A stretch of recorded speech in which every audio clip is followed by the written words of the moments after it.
ఏ అపాయం గుండా వెళ్తున్న పరిస్థితి అయినా సరే, ఏ పరిస్థితి అయినా, ఏ ముళ్ళైనా, ఏ బాధ అయినా, ఏ శ్రమ అయినా సరే, ఖచ్చితంగా దేవుడు నీకు ఒక ఔషధాన్ని నింపి ఈరోజు జీవధారల్ని హృదయంలో నుండి ప్రవహింపచేయాలని దేవుడు ఎంతో ఆశపడుతున్నాడు. మొదటి సత్యం చూసుకుందాం. 1 పేతురు 4వ అధ్యాయం 1-2 వచనాలు కలిసి చదువుకుందాం. శ్రమ పడుట ద్వారా వచ్చే మొదటి ఆశీర్వాదం, first blessing of going through pain. First blessing of going through pain. నువ్వు గాయం గుండా, నొప్పి గుండా, నష్టం గుండా వెళ్తూ ద్వారా వచ్చే మొదటి ఆశీర్వాదం, ఫస్ట్ బ్లెస్సింగ్. అందరం కలిసి 1-2 వచనాలు త్వరితంగా చదువుకుందాం.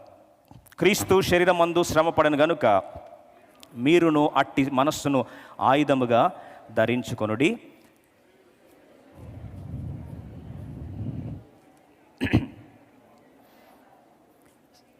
మనోజాషులు అనుసరించి నడుచుకొనక దేవుని ఇష్టానుసారంగా నడుచుకున్నట్లు పాపముతో జోలిక ఏమీ లేక యుండుము. చాలండి. ఇంగ్లీష్లో ఒకసారి ఆ వచనాన్ని మనం అర్థాన్ని గ్రహిస్తే, శ్రమను అనుమతించడం ద్వారా దేవుడు మనలో చేసే మొదటి కార్యము ఏంటి అంటే, బైబిల్ రాస్తుంది, శరీర విషయంలో శ్రమ పడినవాడు శరీరమందు జీవించు మిగిలిన కాలము ఇక మీదట మనుషు ఆశలను అనుసరించి నడుచుకొనక దేవుని ఇష్టానుసారముగా నడుచుకున్నట్లు పాపముతో జోలిక ఏమీగా ఉండక ఉండును. అంటే 2 మాటలు గమనిస్తాం. శ్రమ పడటం ద్వారా 2 జరుగుతాయంటండి. ఏంటంటే, మనల్ని దేవుడు శ్రమానుభవం కూడా తీసుకెళ్తూ మొదటిగా మనల్ని ఏం చేస్తారంటే పరిశుద్ధపరుచుతాడు. The first purpose of pain is purification. ఆ పరిశుద్ధపరచబడే ప్రక్రియ ఎందుకు తెలుసా? అక్కడ బైబిల్లో రాస్తుంది, ఇంగ్లీష్లో చూడండి. But to the will of God, దైవ చిత్తము అంటే మన జీవితంలో దేవుని యొక్క పర్పసెస్. మన జీవితంలో దేవుడు ఏదైతే ఉద్దేశించాడో ఆ దైవ చిత్తాన్ని నెరవేర్చే ప్రక్రియలో ఫస్ట్ స్టెప్ ఏంటట? శ్రమ గుండా దేవుడు తీసుకెళ్ళి ఆ నొప్పి గుండా మనల్ని ఏం చేస్తాడు? పరిశుద్ధపరచబడిన తర్వాత దైవ చిత్తాన్ని మనకేం చేస్తాడు? చూపిస్తాడు. ఆ ఇష్టానుసారంగా ఏం చేస్తాడు? మలుచుకుంటాడు. His will of God, the will of God, the perfect will of God will be revealed and his purposes will be accomplished in our life when we accept the purification which comes because of the pain.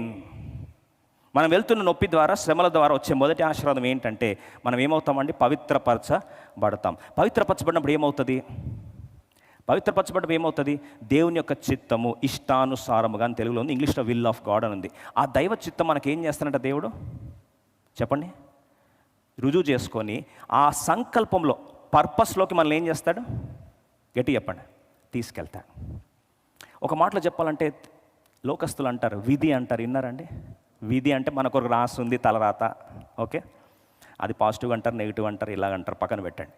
మన కొరకు దేవుడు సిద్ధపరిచిన అద్భుతమైన నిత్య సంకల్పం, eternal purposes, దాన్ని విధి అనకండి.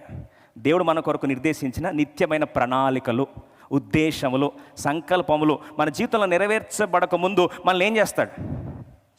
శుద్ధీకరణ గుండా తీసుకెళ్తాడు. ఈ ప్యూరిఫికేషన్ గుండా తీసుకెళ్ళాలి అంటే దేవుడు వాడుకునే మొదటి సాధనం ఏంటి? గట్టి చెప్పండి. శ్రమానుభవం. మీరు అనొచ్చు, ఇంత స్టోరీ అవసరమా? డైరెక్ట్ శ్రమ కట్ చేసి అలా బైపాస్ చేసి, మన ముందే బైపాస్లు. Hyderabad is famous for bypass, Hyderabad is famous for flyovers. ఇక్కడే 4 ఫ్లైఓవర్లు ఎక్కి దిగాలి పాపం. లైఫ్ టెంపుల్ రావాలంటే చుట్టూ 3 ఫ్లైఓవర్లు తిట్టుకొని రావాలి. ఇన్ని ఫ్లైఓవర్లు ఎందుకు పెట్టారు అంటే టైం తగ్గడానికి కదా.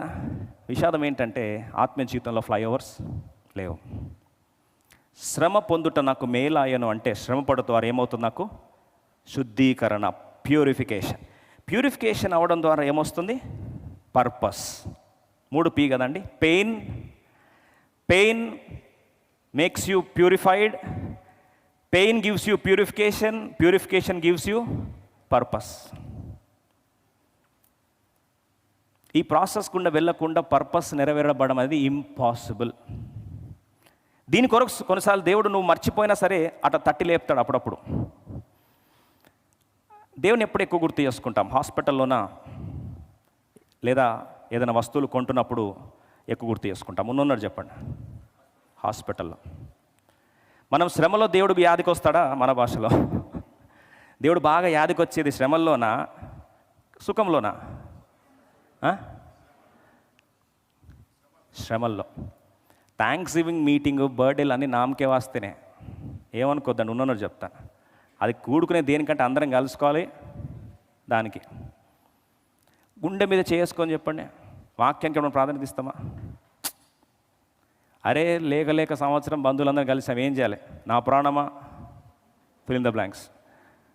ముందంటే దేవుడు సంవత్సరం కాపాడండి కదా, దేవుణ్ణి స్తుతించాలనేది పొరపాటును ఎవరైనా చెప్పారనుకోండి, ఎప్పుడు పని పాటలేదు, ఊరికే ఆరాధన అంటారు అని వాళ్ళని తిట్టుకోవడమే.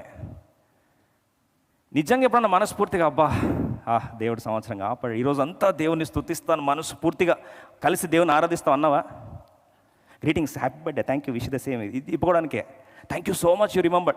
నీకు మనిషి జ్ఞాపకం చేసుకున్నాడు, అది ఫేస్బుక్లో రిమైండరో లేకపోతే ఫోన్లో రిమైండరో ఇంకెవడో షేర్ చేసి చెప్తే గుర్తు చేసుకొని మెసేజ్ పెడితే దానికి నువ్వు అంత రియాక్ట్ అవుతావు. కానీ అరే దేవుడు నన్ను కాపాడాడని ఎప్పుడైనా దేవుడు గుర్తుపెట్టుకున్నావా?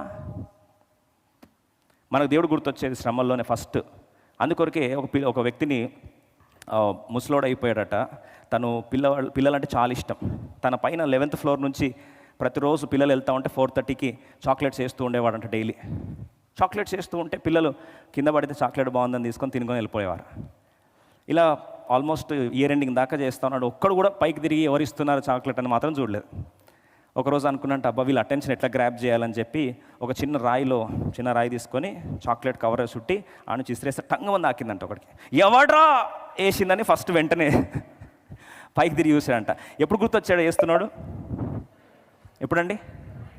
రాయి వేస్తా. నిజంగా ఆలోచిస్తే ఈరోజు బ్రతుకున్నావంటే దేవుని కృప అని తెలిస్తే ఎంత రుణపడి ఉండాలండి. మేళ్ళు మర్చిపోతాం, చేసిన కార్యం మర్చిపోతాం, సుఖాలు మర్చిపోతాం, సమృద్ధి మర్చిపోతాం. పుష్కలంగా దీవిస్తే గుర్తుకే రాడు దేవుడు. ఒక్క టక్కు మనకు రాయిస్తే నేనే గుర్తొచ్చానా నీకు అని ఎక్కడ లేని ఆవేదన వ్యక్తం చేయడానికి మాత్రం సిద్ధంగా ఉంటాం. కానీ ఎందుకు దేవుడు అటెన్షన్ గ్రాప్ చేస్తాడు తెలుసా? జరిగిన సంఘటన బైబిల్లో అది అక్షరార్థం తీసుకోవట్లేదు, ఆత్మీయ అర్థాన్ని మాత్రం పరిచయం చేసి ముందుకెళ్ళని ఆశపడుతున్నా. బహుశా దావీదు జీవితం మనందరికీ తెలుసు. దావీదుకి చాలామంది బిడ్డల్లో అమ్నోను ఒక కుమారుడు, పెద్దవాడు. యవన కుమారుల్లో ఒక కుమారుడు పేరు అబ్షలోం. అమ్నోన్ యొక్క సహోదరిని అబ్షలోం యొక్క సహోదరిని అమ్నోన్ ఎప్పుడైతే పాడు చేశాడో, కోపం మీద అబ్షలోం ఏం చేశాడో తెలుసా అండి? విందు ఏర్పాటు చేసి పిలిపించి అమ్నోన్ ఏం చేశాడు? చంపేశాడు. ఇప్పుడు భయం పట్టుకుంది, తండ్రికి తెలిస్తే చంపుతాడేమో. తండ్రి బాధ ఏంటంటే పెద్ద కొడుకు చచ్చిపోయాడు, ఎవరి చేతిలో? చిన్న కొడుకు చేతిలో. ఈ తండ్రి ఏం చేయలేని పరిస్థితి, ఇంకోటి చంపుకోలేడు. ఇప్పుడు ఏం చేయాలి అర్థం కాక బాధ తప్త హృదయంతో ఈ పరిస్థితుల్లో తండ్రి ఉంటే, కొడుకు తండ్రి ఎక్కడ తిడతాడో అని భయపడి కుమారుడు ఏం చేశాడు తెలుసా అండి? పారిపోయాడు. తప్పు చేస్తే ఫస్ట్ ఏం చేస్తారు? అబ్స్కాండింగ్, పారిపోయాడు, గుర్తు తెలియదు. పారిపోయిన తర్వాత అప్పుడు సుమారు కొన్ని సంవత్సరాలు, సుమారు 2 సంవత్సరాలు అనుకుంటా, అలాగే వేస్ట్ చేస్తూ వచ్చాడు. 2 సంవత్సరాల తర్వాత పగ సాధించాడు. 2 సంవత్సరాల తర్వాత పగ సాధించిన తర్వాత 3 సంవత్సరాలు అరణ్యంలో ఉన్నాడు. రాలేదు. He didn't come inside. యెరూషలేమును విడిచిపోయి అరణ్యంలో 3 సంవత్సరాలు ఉన్నాడు. తర్వాత మనసు బుద్ధి పుట్టింది, వచ్చాడు. వచ్చిన తర్వాత ఇప్పుడు తండ్రి యెరూషలేములో ఉన్నాడు, తండ్రితో సహవాసం లేదు, నో ఫెలోషిప్ ఎట్ ఆల్. తండ్రిని కలుసుకోవాలని ఆశపడ్డాడు, కానీ తండ్రి అపాయింట్మెంట్ దొరకాలంటే మీరు అనొచ్చు, తండ్రి అపాయింట్మెంట్ కష్టమా అంటే తండ్రి మామూలుడు కాదండి. ఎవరైనా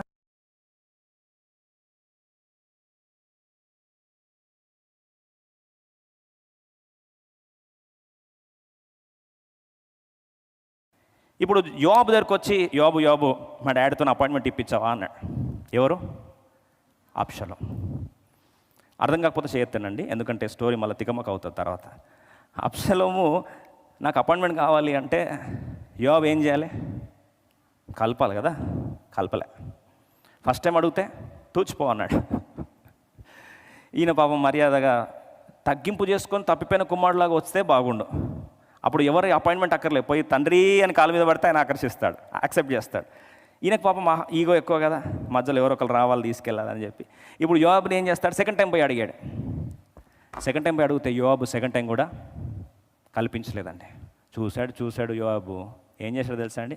2వ సమూయేలు గ్రంథం చూద్దాం ఏం చేశాడు లాస్ట్కి. 2వ సమూయేలు గ్రంథం 14వ అధ్యాయం 28, 30, 28, 29, 30 అందరం కలిసి చదువుదాం.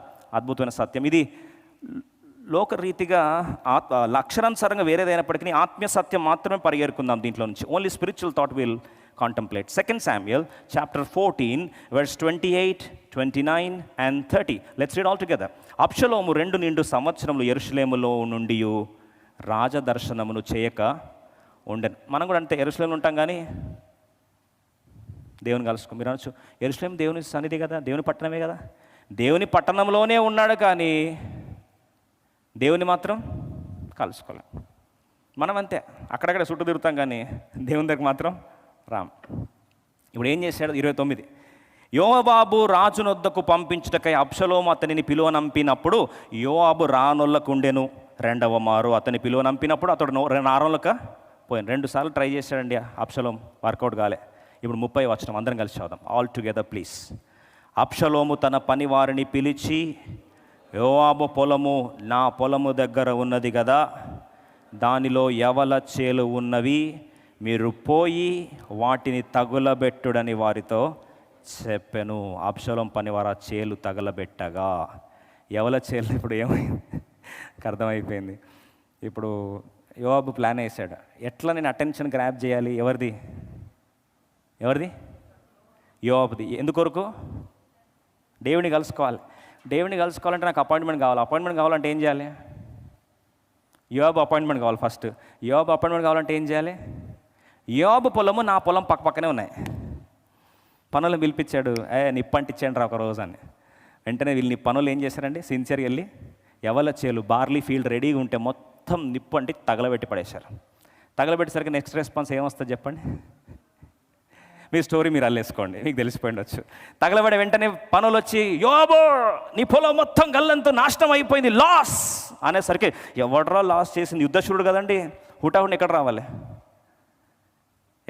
పొలం దగ్గర రావాలి. అబ్షలోము చేశాడు, ఎందుకంటే అపాయింట్మెంట్ కొరకు వెయిట్ చేస్తాను. తర్వాత స్టోరీ అంతా మనకు తెలుసు. ఎందుకు చెప్తున్నా ఈ మాట అంటే, యోవాబు యొక్క గమనాన్ని, టేక్ ద పాయింట్, యోవాబు యొక్క గమనాన్ని ఆకర్షించడానికి, క్షమించండి, దావీదు యొక్క అపాయింట్మెంట్ని పొందడానికి, యోవాబు యొక్క గమనాన్ని ఆకర్షించడానికి ఇప్పుడు అబ్షలోము ఏం చేశాడు? యవల చేను ఏం చేశాడు? తగలబెట్టాడు. ఆపేద్దాం. కొన్నిసార్లు మన గమనాన్ని ఫస్ట్ టైం చెప్తాడు, వినవు, మెల్లని స్వరం, మనకు చాలా కాకతాళ్యం దేవుని స్వరం అంటే కదండి. సెకండ్ టైం మాట్లాడతాడు, వినవు. కొద్దిగా గట్టిగా వాయిస్ రేజ్ చేసి దేవుడు చెప్తాడు సేవకుల ద్వారా, నన్ను గద్దిస్తారా అని ఇంకా కోపం ఎక్కువ, ఇంకా అసలైనాము. ఒకసారి అయిపోయింది, 2 సార్లు అయిపోయింది, గట్టిగా స్వరం స్టార్ట్ అయింది, వినవు. అప్పుడు దేవుడు కూడా ఛాన్స్ ఇచ్చి ఏం చేస్తాడు? యవల చేను, చెప్పండి పర్లేదు, తగలబెడతాడు. ఒక loss అనుమతిస్తాడు.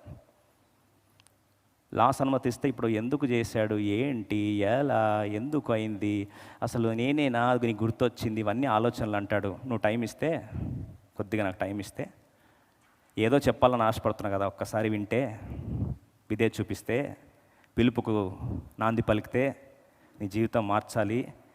Purification, pain step number 2, purification step number 3, purpose. P pain, చెప్పండి, purification, purpose, will of God. అదే నెరవేర్చుకుంటాను. I want your attention please. అందుకొరకే న్యూస్లో కానీ ట్రైన్లో కానీ మనం వినకపోతే, యాత్రికన్ కృపయా యువర్ అటెన్షన్ అని న్యూస్ రీడర్స్ ట్రైన్లో వాళ్ళు అనౌన్స్ చేస్తారు. దేవుడు ఏమంటాడు తెలుసా? First, can I have your kind attention please అంటే, ఐ డోంట్ కేర్ అంటావు ఫస్ట్. నెక్స్ట్ దేవుడు ఏమంటాడు? Can I have your attention please అని కొద్ది వాయిస్ రేజ్ చేస్తే, హూ ఆర్ యూ అంటాం. తర్వాత లాస్, అది ఏ లాసో మీకు అర్థం చేసుకోండి.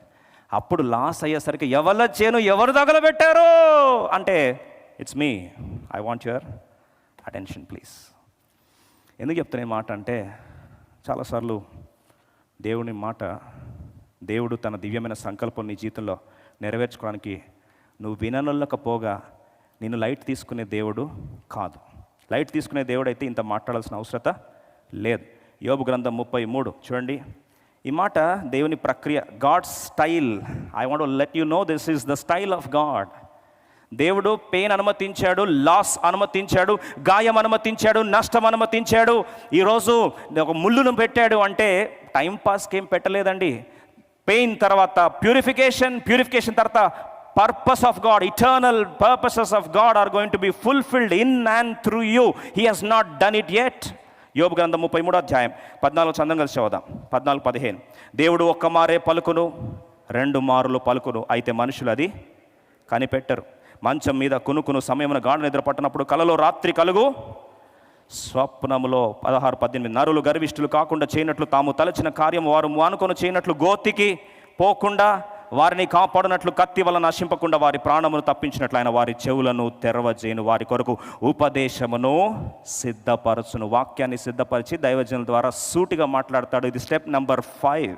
తర్వాత చూడండి, వ్యాధి చేత మంచం ఎక్కుట వలన ఒకని ఎముకలలో ఎడతెగని నొప్పులు కలుగుట వలన వాడు శిక్షణము నొందును. శిక్ష కాదు శిక్షణము.